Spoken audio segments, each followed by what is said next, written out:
Pak Kepala Dinas Perikanan, Yeah.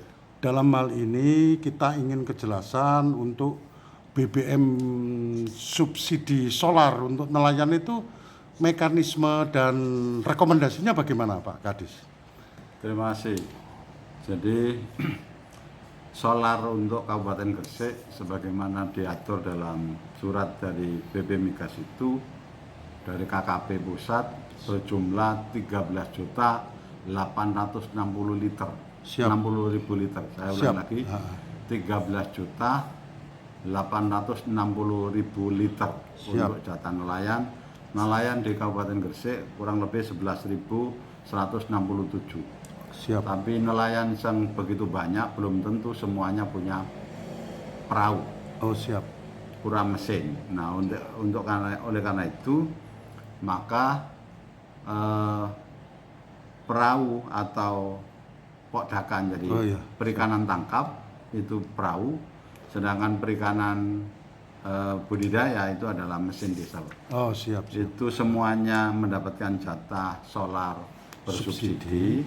Caranya adalah sebagaimana diatur dalam peraturan BP Migas nomor 17 tahun 2019 bahwa harus menggunakan rekom dari perangkat daerah.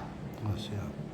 Kalau itu untuk kebutuhan petani budidaya, bukan petani ya, istilahnya petambak budidaya dan para nelayan itu yang mengeluarkan rekom adalah dari Kepala Dinas Perikanan. Oh siap Pak. Siap. Cara mengajukan rekom adalah selama ini yang sudah berjalan rekomendasinya melalui ketua kelompok. Karena kalau orang per orang itu kasihan mereka buat sendiri maka administrasinya ribet.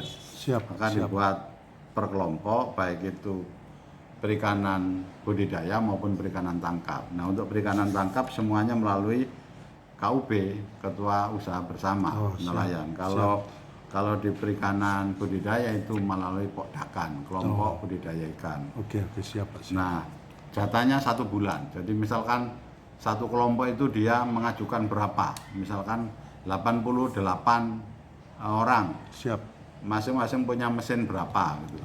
Itu kalau perikanan budidaya, sehingga di total 1 bulan bisa sampai 4.000 atau 2.000 sekian liter kebutuhannya. Nah itu pengambilannya oleh para anggota maupun oleh para ketua kelompok. Siap Pak. Nah untuk yang perikanan tangkap itu sama, jadi melalui ketua KUB mengajukan ke sini dengan persyaratan bahwa dia harus melampirkan laporan penggunaan BBM bulan sebelumnya.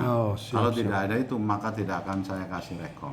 Siap. Nah untuk memudahkan itu maka Pak Bupati menginstruksikan kepada Kepala Dinas Perikanan untuk rekomendasi secara manual itu menyulitkan kita supaya apalagi kalau petaninya di Panceng sana masa harus mengajukan ke Kabupaten Gresik kan susah. Maka Gus Bupati melalui nawakarsanya yaitu Gotani Sektor Perikanan dibuat aplikasi. Nah aplikasi bekerja sama dengan teman-teman ITS. Jadi mulai besok sekarang aplikasinya sudah diselesaikan dan kemarin sudah diuji coba. Insya Allah tanggal 23 besok akan dilaunching oleh Gus Bupati di Campurjo. Karena sementara ini aplikasinya hanya diuji coba di SPBN. Nah SPBN yang sudah dibangun oleh Gus Bupati adalah untuk menanggulangi kelangkaan solar ya oleh para nelayan itu, maka Gus Bupati membuat 5 calon SPBN, yaitu 1 di Campurjo, 2 di Pangkawetan, 3 di Randuboto Sedayu, keempat adalah di Manyar untuk Mengare, yaitu di Tanggul Bengawan Solo yang kemarin sudah diajukan izin dan sudah dapat izinnya. Kemudian yang kelima adalah di Lumpur. Nah, Lumpur ini yang sudah keluar izinnya dari Kementerian KKP adalah Kementerian Kelautan dan Perikanan itu yang Campurjo dan Lumpur. Nah, Lumpur ini sedang proses pembangunan. Untuk Campurjo sudah operasional mulai 2 bulan yang lalu. Jatah satu harinya itu dijatah dari Pertamina Prov 5 itu sekitar 7.000 sampai 13.000 liter per hari. Siap Pak, siap. Nah itu sudah berjalan di sana dan kartu Gotaninya sudah siap dan insya Allah tanggal 23 itu di launching. Oh siap Pak. Sehingga ini untuk mengurangi kesulitan para nelayan, karena kalau rumahnya di Campurjo sana, walaupun sudah saya buka perwakilan di UPT Campurjo, tapi kadang-kadang masih ribet juga. Oleh karena itu Gus Bupati membuat terobosan baru melalui aplikasi Gotani sektor perikanan. Oh siap Pak. Mohon izin Pak, kalau terkait kelangkaan solar untuk nelayan Kabupaten Gresik, karena kita akan di lapangan Pak, kita kadang-kadang menemukan bukti-bukti bahwa nelayan daerah atau kota lain itu sempat juga ambil di SPBU di Kabupaten Gresik. Menurut jenengan bagaimana Kak seperti itu Pak? Nah itulah yang tadi saya katakan bahwa jatah 13.860 liter itu siapa yang ngontrol? Nah, selama ini tidak ada yang ngontrol. Nah kadang-kadang memang di lapangan ya namanya oknum ada saja, siap, oknum siap. Baik itu SPBU-nya maupun oknum para nelayannya. Ya siap. Kadang-kadang para nelayan itu juga dia tidak mau repot, sudah dikasih rekomendasi, tapi rekomendasinya diserahkan kepada tukang becak yang dikompulir tukang becak yang ambil. Iya, itu akhirnya dimanfaatkan oleh seperti itu. Iya, Karena betul itu sekali. Bapak, Ibu wartawan maupun yang berwajib untuk menindak itu sehingga tidak terjadi kelangkaan solar bagi nelayan Kabupaten Gresik. Karena Gus Bupati sudah menyampaikan bahwa titik lemah daripada para nelayan itu aja dua hal. Satu adalah solar, yang kedua adalah untuk modal dia mencari ikan.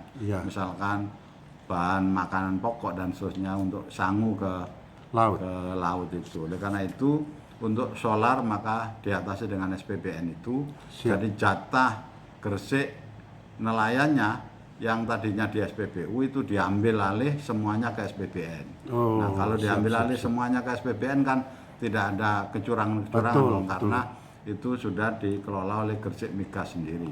Dan Gresik Migas itu tidak mengutamakan keuntungannya kecil sekali, tidak sumbut karena hanya 200 rupiah per liter.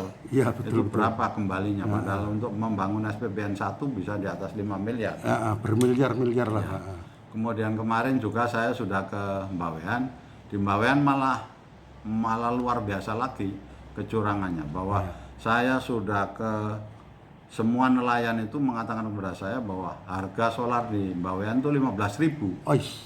15.000 karena 3 SPBN yang ada di SPBU maupun SPBN yang ada di Mbawean itu tidak digunakan. Jadi oleh operator adalah mengambil langsung dari kapal itu, hanya diambil dengan mobil tangki, kemudian mobil tangki itu disalurkan di drum-drum di masyarakat. Nah di masyarakatnya itu akannya jualnya ya sampai 15.000 itu. Nah para nelayan Bawean itu semuanya mengeluh, dan kemarin diapresiasi oleh Gus Bupati memerintahkan saya kalau bisa di Bawean juga dibangun SPBN, dan Gus Bupati sudah memerintahkan kepada Gresik Migas, dan Gresik Migas sanggup. Dan kemarin saya juga sudah konsultasi ke Perikanan Provinsi, Pak Isa Ansori luar biasa, beliau sudah menyampaikan lebih baik dibangun baru oleh PT Gresik Migas. Untuk yang lama APMS itu tinggal saja, kalau perlu kita konditer gitu kan. Siap. Terima kasih. Nah, saya kira cukup itu Pak. Terima kasih atas penjelasannya, khususnya untuk masyarakat yang selama ini bertanya-tanya kelangkaan BBM ini. Terima kasih Pak. Terima kasih.